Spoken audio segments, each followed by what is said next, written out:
Hello,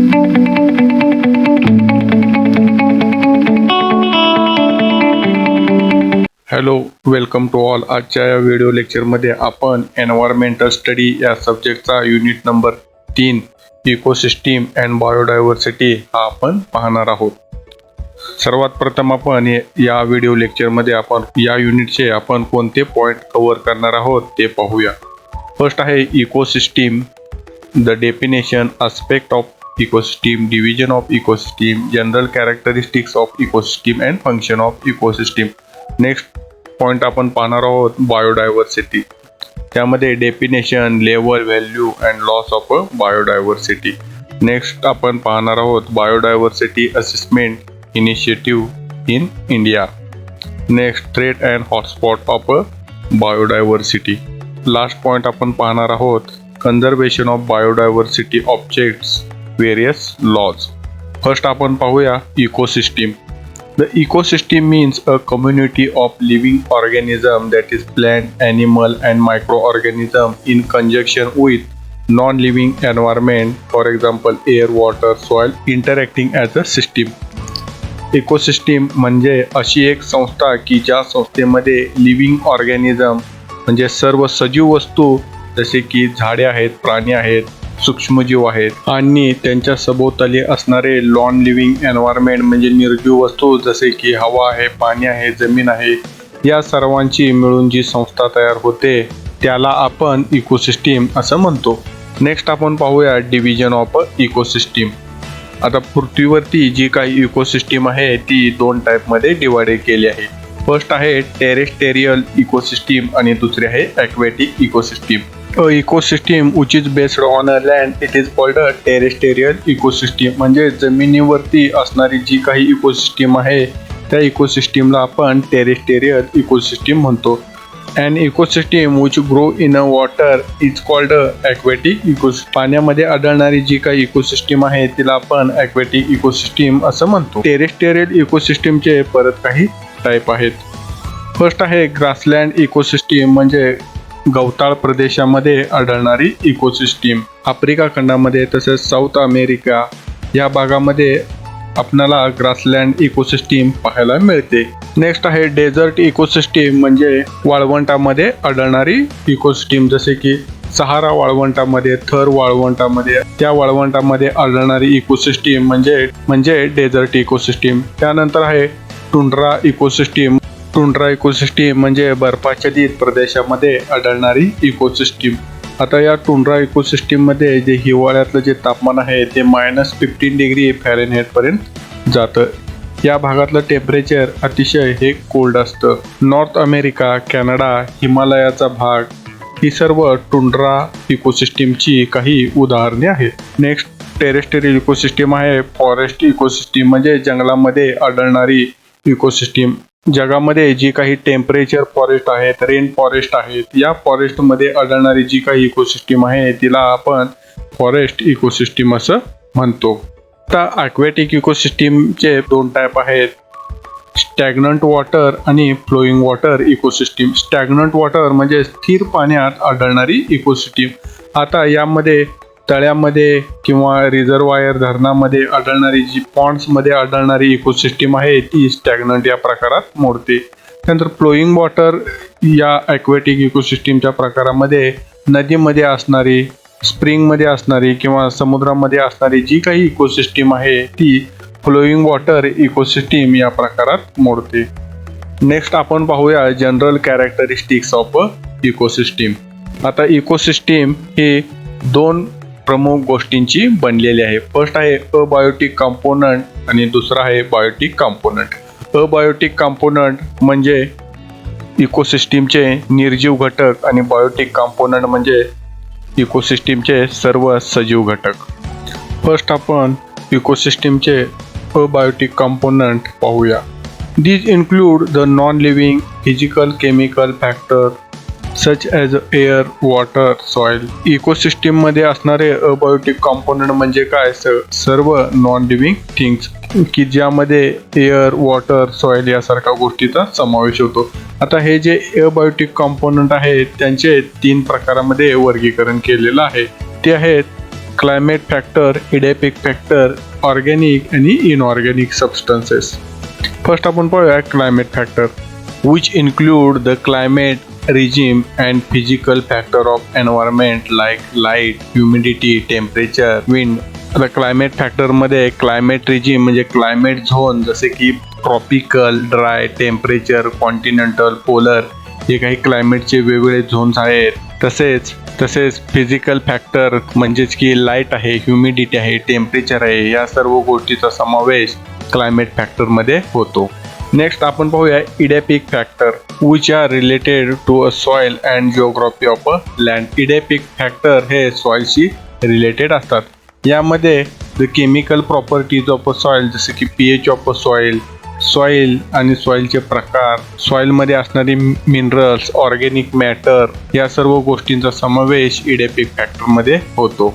next आपण पाहूया inorganic आणि ऑर्गॅनिक सबस्टन्सेस. ऑर्गॅनिकमध्ये water, carbon, sulphur, nitrogen, phosphorus यांचा समावेश इनऑर्गॅनिक सबस्टन्सेसमध्ये होतो. आणि ऑर्गॅनिक सबस्टन्सेसमध्ये जसे की प्रोटीन आहे, कार्बोहायड्रेट यासारख्या गोष्टींचा समावेश ऑर्गॅनिक सबस्टन्सेसमध्ये होतो. नेक्स्ट आपण पाहूया इकोसिस्टीमचे बायोटिक कंपोनंट कोणकोणते आहेत ते. These include the living part of environment, for example plant, animal आणि मायक्रो ऑर्गॅनिझम. बायोटिक कंपोनंट म्हणजे इकोसिस्टीम मध्ये असणाऱ्या सर्व सजीव गोष्टी, त्यामध्ये प्राणी असतील, वनस्पती असतील, सूक्ष्मजीव असतील, या सर्व गोष्टींचा समावेश होतो. The biotic component classified into the 3 main group. आता हे जे बायोटिक कंपोनंट आहे त्यांचं 3 ग्रुपमध्ये विभाजन केलेलं आहे. फर्स्ट आहे प्रोड्युसर, सेकंड आहे कंझ्युमर आणि तिसरा आहे डिकम्पोजर. प्रोड्युसर म्हणजे उत्पादक, कंझ्युमर म्हणजे ग्राहक आणि डिकम्पोजर म्हणजे विघटक. आता हे सर्व आपण डिटेलमध्ये पाहूया. फर्स्ट आपण पाहूया producer. Autotrophics plants are a main producer. आता प्रोड्युसर या कॅटेगरीमध्ये वनस्पतींचा समावेश होतो. ॲटोट्रोपिक म्हणजे स्वयंपोषी वनस्पती. These are the main producer. They synthesize their food from non-living component. As the green plant manufacture their own food, they are known as the autotrophs. आता ज्या काही या हिरव्या वनस्पती आहेत त्या निर्जीव घटकापासून ते स्वतःचे अन्न स्वतः तयार करतात. त्यामुळं त्यांना ऑटोट्रोप्स किंवा स्वयंपोषी असं सुद्धा म्हटलं जातं. हिरव्या वनस्पती स्वतःचे अन्न स्वतः तयार करतात. ही जी प्रोसेस आहे त्याला म्हणतात फोटोसिंथेसिस. आता फोटोसिंथेसिस प्रोसेसमध्ये काय होतं तर वनस्पती काय करतात, जमिनीमध्ये असणारी सूक्ष्मद्रव्ये तसेच सूर्यप्रकाश आणि वातावरणामध्ये असणारा कार्बन या सर्व गोष्टी वापरून ते स्वतःचे अन्न स्वतः तयार करतात. नेक्स्ट आहे कंझ्युमर. कंझ्युमर म्हणजे ग्राहक. They are unable to synthesize their own food. For their food they depends on a producer. They are known as a heterotrophs. Consumer स्वतःचे अन्न स्वतः तयार करू शकत नाही. ते अन्नासाठी प्रोड्युसरवरती डिपेंडिंग असतात. त्यांना आपण हिटेरोट्रोप्स असं सुद्धा म्हणतो. हिटेरोट्रोप्स म्हणजे परपोषी. आता हे जे कंझ्युमर आहे त्यांचे 4 टाईप आहेत. फर्स्ट आहे प्रायमरी कंझ्युमर. त्यांना आपण हर्बिवर्स असं सुद्धा म्हणतो. हर्बिवर म्हणजे शाकाहारी. These are a animal which feed on a plant. आता प्रायमरी कंझ्युमर हे असे प्राणी आहेत की जे पोषणासाठी ते वनस्पतीवरती अवलंबून असतात. प्रायमरी कंझ्युमरमध्ये ग्रासहॉपर, रॅबिट, गोट यासारखे जे शाकाहारी प्राणी आहेत ते येतात. आता नेक्स्ट कंझ्युमर आपण पाहूया सेकंडरी कंझ्युमर. त्याला प्रायमरी कार्निवर असं सुद्धा म्हणतात. कार्निवर म्हणजे मांसाहारी. आता these animal which feed on a herbivores are called primary carnivore. आता सेकंडरी कंझ्युमर जे आहे ते पोषणासाठी हार्बिवर्स वरती डिपेंड असतात. अशांना आपण प्रायमरी कार्निवर म्हणतो. आता त्याचं एक्झाम्पल आहे फ्रॉग. आता नेक्स्ट कंझ्युमरचा टाईप आहे टर्टियरी कंझ्युमर. त्याला आपण सेकंडरी कार्निवर्स सुद्धा म्हणतो. These are carnivores which feed on a secondary consumer. आता हे जे टर्टियरी कंझ्युमर आहेत ते पोषणासाठी सेकंडरी कंझ्युमरवरती डिपेंडिंग असतात. आता याचं एक एक्झाम्पल आहे स्नेक. नेक्स्ट आहे क्वाटर्नरी कंझ्युमर. त्याला आपण ऑमनिवर्स असं सुद्धा म्हणतो. These are carnivores which feed on a tertiary consumers. आता हे जे क्वाटर्नरी कंझ्युमर असतात ते पोषणासाठी टर्टियरी कंझ्युमरवरती डिपेंडिंग असतात. याचं एक्झाम्पल आहे ईगल, लायन, टायगर. आता आपण पाहाल प्रायमरी कंझ्युमर, सेकंडरी, टर्टियरी आणि क्वाटर्नरी कंझ्युमर यामध्ये एक चेन असते. फॉर एक्झाम्पल ईगल हा त्याच्या अन्नासाठी स्नेकवरती डिपेंडिंग असतो. स्नेक हा त्याच्या अन्नासाठी फ्रॉगवरती डिपेंड असतो आणि फ्रॉग हा त्याच्या अन्नासाठी ग्रासहॉपरवर डिपेंडिंग असतो. हा ग्रासहॉपर हा त्याच्या पोषणासाठी वनस्पतीवर अवलंबून असतो. अशी एक चेन तयार होते. त्या चेनला फूड चेन असं म्हणतात. बायोटिक कंपाऊंडचा थर्ड पार्ट जो आहे तो आहे डिकम्पोजर. डिकम्पोजरला आपण विघटक असं सुद्धा म्हणतो. When a producer and consumer die, they become a food for a decomposer. आता हे जे डिकम्पोजर आहेत ते पोषणासाठी मृत वनस्पती आणि प्राणी यांच्या अवशेषावरती अवलंबून असतात. आता डिकम्पोजर मध्ये बॅक्टेरिया, फंगी यासारख्या सूक्ष्मजीवांचा समावेश होतो. नेक्स्ट आपण पाहूया functions of a ecosystem. First इकोसिस्टीमचं फंक्शन आहे primary production. It is a production of organic matter from inorganic carbon sources and this occur through a photosynthesis. आता फोटोसिंथेसिस म्हणजे प्रकाश संश्लेषण. आता एन्व्हायरमेंटमध्ये असणारे जे काही इनऑर्गॅनिक मॅटर्स आहेत जसे की कार्बन आहे, वॉटर आहे, या सर्व गोष्टींचा उपयोग करून ऑर्गॅनिक मॅटर तयार करण्याचं काम हे फोटोसिंथेसिस क्रियेद्वारे होतं. The energy collected from these processes support the life on the earth. आता या फोटोसिंथेसिस प्रोसेसमधून जी एनर्जी तयार होते त्यामुळे पृथ्वीवरती जीवन अस्तित्वात आहे. नेक्स्ट फंक्शन आहे इकोसिस्टीमचं energy flow. The energy is passed on from trophic level to trophic level. Only 10% of original energy is left to feed the next level. या डायग्राममध्ये तुम्हाला एनर्जी फ्लो ही कन्सेप्ट समजून येईल. यामध्ये दिसतं प्रोड्युसर हे काय करतात, एन्व्हायरमेंटमधून 100% एनर्जी घेतात. आता हे प्रोड्युसर हे ट्रॉपिक लेवल 1 मध्ये असतात. आता ही जी काही एनर्जी आहे या 100% एनर्जीपैकी 90% एनर्जी प्रोड्युसर हे स्वतः वापरतात आणि फक्त 10% एनर्जी ही पुढील लेवलच्या पोषणासाठी उपयोगी असते. आता ट्रॉपिक लेवल 2 मध्ये प्रायमरी कंझ्युमर असतात. आता हे काय करतात, प्रायमरी कंझ्युमर हे अन्नासाठी प्रोड्युसरवरती डिपेंडिंग असतात. आता फक्त ते प्रोड्युसरकडून 10%च एनर्जी ते घेऊ शकतात. आता ट्रॉपिक लेवल 3 मध्ये सेकंडरी कंझ्युमर असतात. आता सेकंडरी कंझ्युमर हे पोषणासाठी प्रायमरी कंझ्युमरवरती अवलंबून असतात.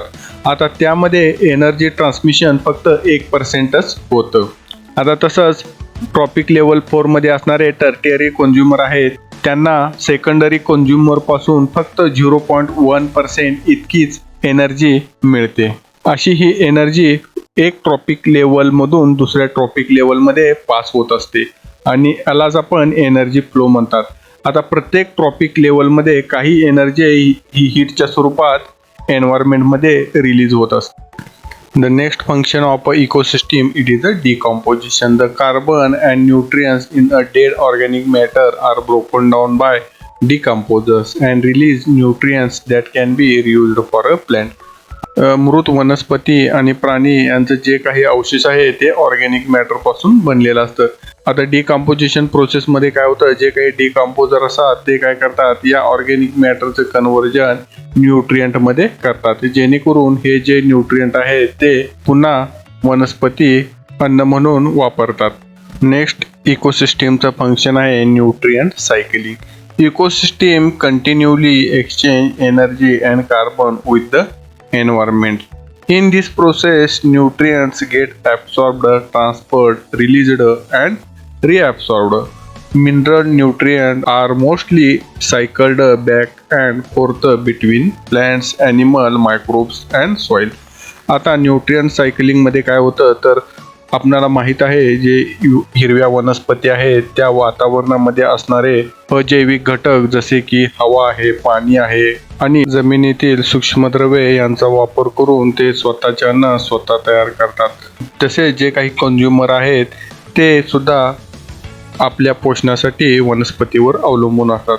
जेव्हा हे वनस्पती आणि प्राणी मृत पावतात, डिकम्पोजर त्यांच्या मृत अवशेषापासून परत न्यूट्रिएंट तयार करतात. अशा प्रकारे हे जे न्यूट्रिएंट आहेत हे प्लॅन्ट, ॲनिमल, मायक्रो ऑर्गॅनिझम आणि सॉइल यांच्यामध्ये सायकल होत असतात आणि याच सायकलला न्यूट्रिएंट सायकलिंग असं म्हटलं जातं. Carbon cycle, water cycle, oxygen cycle ही न्यूट्रिएंट सायकलची काही उदाहरणे आहेत. नेक्स्ट आपण पाहूया biodiversity. Biodiversity is a biological variety and variability of a life on a अर्थ.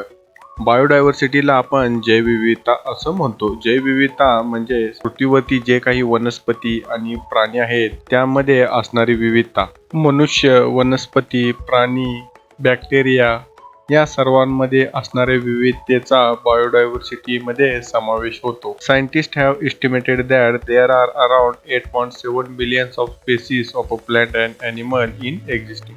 सायंटिस्टच्या मते जवळपास 8.7 दशलक्ष इतक्या वनस्पती आणि प्राणी यांच्या प्रजाती पृथ्वीवरती अस्तित्वात आहेत. आता नेक्स्ट आपण पाहूया levels of biodiversity. There are following 3 levels of biodiversity. बायोडायव्हर्सिटीच्या 3 लेवल्स आहेत. फर्स्ट आहे जेनेटिक बायोडायव्हर्सिटी, सेकंड आहे स्पेसिस बायोडायव्हर्सिटी आणि थर्ड आहे इकोलॉजिकल बायोडायव्हर्सिटी. आता आपण पाहूया जेनेटिक बायोडायव्हर्सिटी म्हणजे काय. जेनेटिक बायोडायव्हर्सिटी म्हणजे प्रत्येक सजीवामध्ये आढळणारे जीन्स हे वेगवेगळे असतात आणि ह्याच विविधतेला आपण जेनेटिक बायोडायव्हर्सिटी म्हणतो. Genes are a basic unit of all life on a earth. They are responsible for both the similarity and differences between the organism. Genetic diversity is the variety of genes within a species. Each species is made up of individuals that have their own particular genetic composition. पृथ्वीवरती आढळणारा प्रत्येक वनस्पती आणि प्राणी आहे यांच्यामध्ये असणारे जे जीन्स असतात ते वेगवेगळे असतात आणि याच जीन्सच्या वेगळेपणामुळे ते जे वनस्पती आणि प्राणी आहेत ते इतरांहून वेगळे असतात. हे काही जीन्सची जी विविधता आहे त्याच विविधतेला आपण जेनेटिक डायव्हर्सिटी असं म्हणतो. नेक्स्ट आपण पाहूया स्पेसिस बायोडायव्हर्सिटी.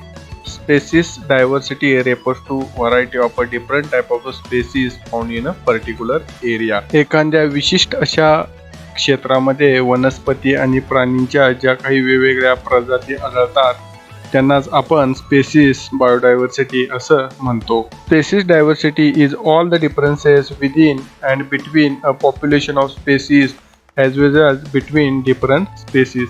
एखादी प्रजाती आणि त्या प्रजाती असणारी जनसंख्या यामधला फरक, तसेच एखादी प्रजाती आणि दुसरी एखादी प्रजाती यामधला फरक, या सर्व गोष्टींचा समावेश स्पेसिस डायव्हर्सिटीमध्ये होतो.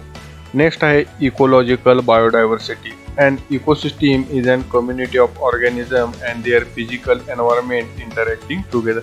आता इकोसिस्टीम म्हणजे काय. एखाद्या ठिकाणी राहणारे सजीव आणि त्या ठिकाणामध्ये असणारे निर्जीव घटक या सर्वांची मिळून इकोसिस्टीम तयार होते. आता इकोलॉजिकल बायोडायव्हर्सिटी म्हणजेच काय. Is a variety of ecosystem in a given place. एखाद्या ठिकाणी आढळणाऱ्या वेगवेगळ्या इकोसिस्टीम म्हणजेच काय इकोलॉजिकल डायव्हर्सिटी. आता आपण या ज्या काही बायोडायव्हर्सिटीच्या 3 लेवल पाहिल्या त्याचा सारांश थोडक्यात पाहूया. जेनेटिक डायव्हर्सिटी म्हणजे काय. सजीवांच्या जीन्समध्ये असणारी विविधतेला आपण जेनेटिक डायव्हर्सिटी म्हणतो.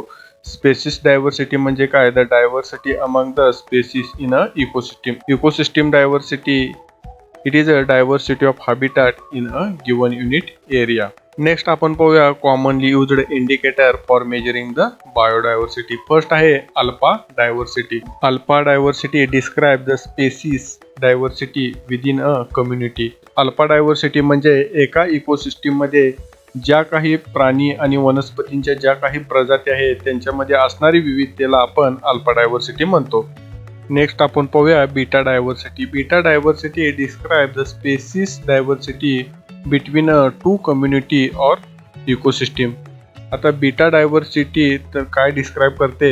2 समुदाय किंवा 2 इकोसिस्टीम यामधल्या ज्या काही प्रजाती आहेत त्यांच्यातली व्हेरिएबिलिटी डिस्क्राइब करण्याचं काम करते. नेक्स्ट आपण पाहूया gamma diversity. It refers to diversity of habitat over a total landscape और जिओग्राफिकल एरिया. गॅमा डायव्हर्सिटी म्हणजे एखाद्या जिओग्राफिकल एरियामध्ये जे वेगवेगळ्या प्रकारचे हॅबिटॅट्स आहेत त्यांचे डिस्क्रिप्शन करण्यासाठी आपल्याला गॅमा डायव्हर्सिटीचा उपयोग होतो. नेक्स्ट आपण पाहूया व्हॅल्यूज ऑफ बायोडायव्हर्सिटी म्हणजे बायोडायव्हर्सिटीचे महत्त्व. Biodiversity provides a variety of environmental services from its species and ecosystem that are essential at the global, regional and local levels. Biodiversity is essential for preserving ecological processes such as fixing and recycling nutrients, soil formation, circulation and cleaning of air and water, global life support, maintaining the water balance within the ecosystem, watershed protection, erosion control. ज्या काही ecological processes आहेत जसे की fixing and cycling of nutrition, soil formation, circulation and cleaning of air and water, global life support, maintaining a water balance within ecosystem, watershed protection, erosion control यासारख्या प्रोसेसेससाठी जैवविविधता ही महत्त्वाची आहे. आता आपण बायोडायव्हर्सिटीच्या कन्झर्प्टिव्ह व्हॅल्यू बघूया. Straight consumptive use is the direct utilization of a timber, food, fuelwood by a local community. बायोडायव्हर्सिटीच्या ज्या स्थानिक समुदाय आहेत त्यांच्याकडून बायोडायव्हर्सिटीतून मिळणारे टिंबर असेल, फूड असेल, फ्युएलवूड असेल यांचं डायरेक्ट कन्झम्पशन यांना आपण कन्झर्प्टिव्ह व्हॅल्यू ऑफ अ बायोडायव्हर्सिटी असं म्हणतो. आता आपण पाहूया productive use value of a biodiversity. This category comprises of a marketable goods. Productive value मध्ये बायोडायव्हर्सिटी मधून मिळणारे जे काही प्रोडक्ट आहेत that are commercially harvested for exchange in a formal market. आता बायोडायव्हर्सिटी मधून मिळणारे जे काही प्रोडक्ट आहेत ते जेव्हा मार्केटमध्ये प्लेस केले जातात त्यांना आपण प्रोडक्टिव्ह व्हॅल्यू असं म्हणतो. आता हे जे प्रोडक्ट आहेत this act as a raw material for a industry and domestic use. आता आपण बायोडायव्हर्सिटीच्या सोशल व्हॅल्यू म्हणजे सामाजिक महत्त्व काय आहे ते बघूया. Biodiversity in India particularly is important for its religious, spiritual and cultural use. बायोडायव्हर्सिटीमध्ये असणारे वेगवेगळे वनस्पती, प्राणी हे भारतामध्ये वेगवेगळ्या जाती धर्मासाठी हे पूजनीय असतात. त्यांचं एक सामाजिक, जातीय आणि सांस्कृतिक असं महत्त्व असतं. आता आपण बायोडायव्हर्सिटीच्या इथिकल व्हॅल्यू पाहूया. इथिकल म्हणजे नैतिक. Ethical value related to biodiversity conservation. आता इथिकल व्हॅल्यू हा बायोडायव्हर्सिटीचं जे काही संरक्षण आहे त्याच्याशी निगडीत आहे. आता आपण बायोडायव्हर्सिटीचं संरक्षण कशाद्वारे करू शकतो. Protecting all form of life against illegal activities like hunting of animal, smuggling of valuable biodiversity instances. याद्वारे आपण बायोडायव्हर्सिटीचं प्रोटेक्शन करू शकतो आणि बायोडायव्हर्सिटीचं प्रोटेक्शन करणे ही आपली एक नैतिक जबाबदारी आहे. नेक्स्ट आता आपण अस्थेटिक व्हॅल्यू म्हणजे बायोडायव्हर्सिटीचं सौंदर्यविषयक महत्त्व आता आपण पाहूया. Biodiversity it is a direct source of pleasure and aesthetic satisfaction. जैवविविधता हा एक आनंद आणि सौंदर्याचा अनुभव घेण्याचा महत्त्वाचा स्रोत आहे की ज्यामुळं माणसाचं जीवनमान असेल हे सुधारतं. निसर्गाच्या सौंदर्याचा आपणाला जर अनुभव घ्यायचा असेल तर आपण बर्ड वॉचिंग करून घेऊ शकतो, रिव्हर राफ्टिंग करू शकतो, रॉक क्लाइम्बिंग करू शकतो, नेचर फोटोग्राफी या सर्व गोष्टींमधून आपल्याला निसर्गाचं सौंदर्य अनुभवता येतं. आता आपण बायोडायव्हर्सिटीचा ऑप्शन व्हॅल्यू पाहू. Keeping a future possibility open for their use is called the option value. Which species or traditional varieties of a crop and domestic animal will be a greatest use in a future is its option value. एखादी पारंपरिक पिकाची प्रजाती असेल किंवा domestic animal असेल त्याचा भविष्यात केला जाणारा वापर म्हणजेच काय त्या गोष्टीची ऑप्शन व्हॅल्यू. बायोडायव्हर्सिटीमध्ये अशा काही स्पेसीस आहेत की ज्यांचा उपयोग भविष्यामध्ये मनुष्याला इकॉनॉमिकल किंवा इतर काही बेनिफिट प्रोव्हाइड करण्यासाठी होऊ शकतो. त्यांना आपण त्या स्पेसीसची ऑप्शन व्हॅल्यू असं म्हणतो.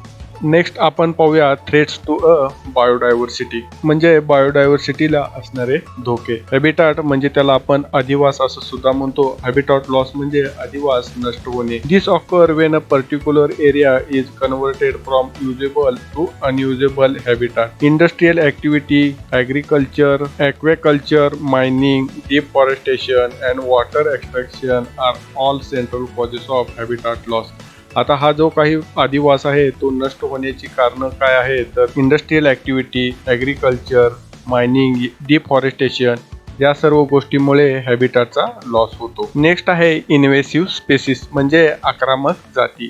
When an animal, plant or microbes move into a new area, it can affect the resident species in a several different way. जेव्हा एखादं वनस्पती असेल, प्राणी असेल, जेव्हा आपण एखाद्या नवीन एरियामध्ये त्याचं स्थानांतर करतो त्यावेळी त्या ठिकाणचे जे लोकल जाती आहेत त्यांना ते हानिकारक असतात. New species can predate upon residents, hybridize with them, compete with them for food, bring unfamiliar diseases, modify habitat or disturb important interaction. Invasive स्पेसीचं सगळ्यात एक पॉप्युलर उदाहरण आहे तो ग्वाम या आयलंड मध्ये सापडणारा ब्राऊन ट्री स्नेक. हा ब्राऊन ट्री स्नेक जो आहे तो मूळचा ऑस्ट्रेलियाचा आहे, परंतु दुसऱ्या महायुद्धानंतर तो ऍक्सिडेंटली जहाजामधून ग्वाम या आयलंड मध्ये ट्रान्सपोर्ट केला गेला. आता त्या आयलंड मध्ये काय होतं की हा जो ब्राऊन ट्री स्नेक आहे याला कोणताही भक्षक नव्हता, त्यामुळं त्यांची संख्या मोठ्या प्रमाणात वाढली.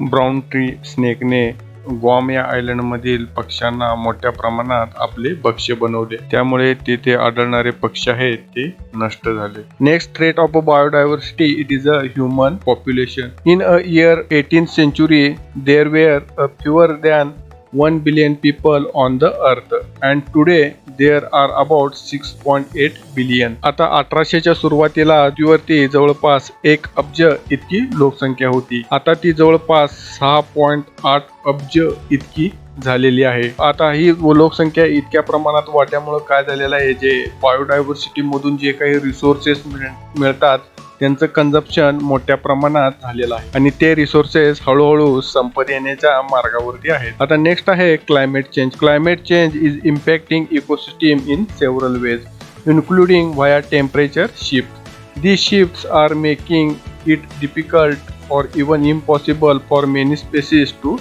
survive. आता क्लायमेट चेंज मुळे काय होतं तर तापमानात बदल होतो. आता पृथ्वीच्या हा जो तापमानात होणारा बदल आहे त्यामुळे पृथ्वीवरती ज्या काही सजीवांच्या काही जाती आहेत त्यांच्या अस्तित्वाचा प्रश्न निर्माण झालेला आहे. In 2004 an international collaborative study on 4 continents estimated that 10% of species would be become extinct by 2050 due to global warming. 2004 मध्ये 4 खंडामध्ये जो काही स्टडी झाला त्यानुसार जवळपास 10% प्रजाती ह्या ग्लोबल वॉर्मिंग मध्ये 2050 पर्यंत नष्ट होण्याच्या मार्गावरती आहेत. नेक्स्ट आपण पाहूया hybridisation and genetic pollution. In agriculture and animal husbandry, the Green Revolution popularized the use of conventional hybridization to increase yield. आता हायब्रिडायझेशन मध्ये काय होतं, ज्या काही स्थानिक जाती आहेत त्यामध्ये बदल घडवून त्यापासून नवीन जाती तयार करून उत्पन्न वाढवलं जातं, त्यालाच आपण हायब्रिडायझेशन असं म्हणतो. Endemic species can be strengthened through the process of genetic pollution. आता जेनेटिक पोल्युशन मध्ये आपण नवीन जाती निर्माण करतो, त्यामुळे ज्या काही स्थानिक जाती आहेत त्यांना धोका पोहोचतो. Genetic pollution occur by uncontrolled hybridization. Due to genetic pollution and endemic species can be threatened with extinction. आता जेनेटिक पोल्युशन मुळे ज्या काही स्थानिक जाती आहेत त्या नष्ट होण्याच्या मार्गावरती आहेत. नेक्स्ट आपण पाहूया biodiversity hotspot. Biodiversity hotspot can be defined as a region which are known for their high species richness and endemism. Biodiversity hotspot म्हणजे असा रिजन की त्यामध्ये खूप मोठ्या प्रमाणात स्थानिक प्रजाती असतील. भारतामध्ये मोठ्या प्रमाणात जैवविविधता आहे आणि जवळपास भारताचा 24.46% भाग हा फॉरेस्ट आणि ट्रीने कव्हर केलेला आहे. एखाद्या रिजनला बायोडायव्हर्सिटी हॉटस्पॉट घोषित करण्यासाठी त्यासाठी 2 क्रायटेरिया आहेत. फर्स्ट क्रायटेरिया आहे त्या रिजनमध्ये जवळपास 1500 प्रकारच्या ज्या काही वनस्पतीच्या प्रजाती आहेत ह्या स्थानिक असणे आवश्यक आहे. दुसरा क्रायटेरिया आहे त्या एरियामध्ये 30% अधिवास हा नॅचरल असला पाहिजे. आता या 2 क्रायटेरियानुसार भारतामध्ये 4 प्रकारचे बायोडायव्हर्सिटी हॉटस्पॉट आहेत. ते आहेत western Ghat, the eastern Himalaya, Indo Burma region and Sundarban. आता वेस्टर्न घाट आहे त्यामध्ये महाराष्ट्र, गोवा, केरळ, कर्नाटक या राज्यांचा काही भागाचा समावेश होतो. आता नेक्स्ट आहे हॉटस्पॉट ईस्टर्न हिमालय, यामध्ये नॉर्थ ईस्ट इंडिया, भूटान, नेपाळचा काही भाग यांचा समावेश ईस्टर्न हिमालया या हॉटस्पॉट मध्ये होतो. इंडो बर्मा रिजन यामध्ये अरुणाचल प्रदेश, आसाम, आणि अंदमान आयलंड यांचा समावेश होतो. सुंदरबनमध्ये south east Asia and Singapore, Thailand, Indonesia, Malaysia यांचा समावेश होतो. नेक्स्ट आपण पाहूया the conservation of biodiversity. Conservation of biodiversity म्हणजे जैवविविधतेचं जतन. आता जैवविविधतेचं कन्झर्वेशन करण्याच्या दोन पद्धती आहेत. फर्स्ट आहे इन सितू कन्झर्वेशन आणि सेकंड आहे एक्स सितू कन्झर्वेशन. आता फर्स्ट आपण पाहूया in situ conservation. In situ conservation of biodiversity is a conservation of species within their natural habitat. In this method, the natural ecosystem is maintained and protected. In situ conservation मध्ये entire इकोसिस्टीमला संरक्षण दिलं जातं. म्हणजे एखाद्या विशिष्ट क्षेत्रामध्ये राहणारे वनस्पती, प्राणी सर्व गोष्टींना संरक्षण दिलं जातं आणि ते प्रोटेक्ट केले जातात. आणि यालाच आपण इन सितू कन्झर्वेशन असं म्हणतो. आता इन सितू कन्झर्वेशनचं एक्झाम्पल आपण पाहायला गेलं तर national park, wild life centuries. आता नॅशनल पार्क आणि वाईल्ड लाईफ सेंच्युरीज मध्ये असणारे ज्या काही प्राणी, वनस्पती किंवा सजीव आणि निर्जीव हे काही घटक आहेत या सर्वांना संरक्षण दिलं जातं.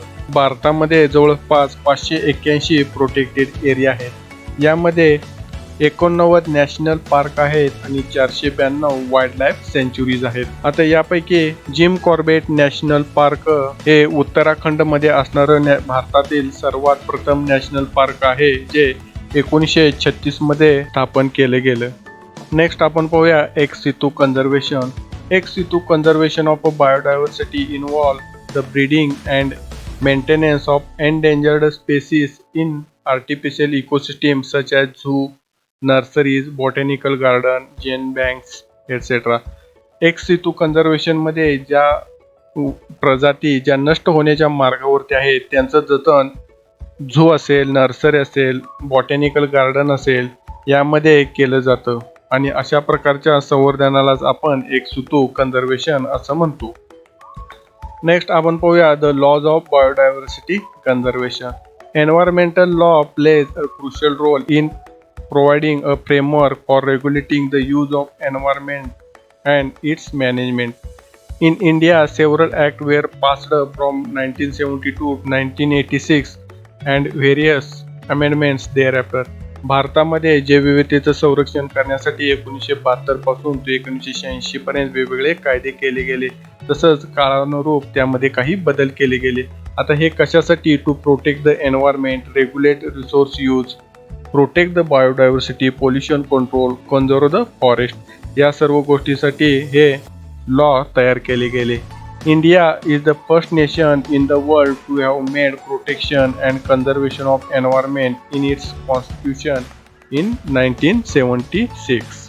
The ministry of environment and forest MOEF is the nodal agency in the administrative structure of the central government for the planning, promotion, coordination and overseeing the implementation of India's environment and forestry policies and program.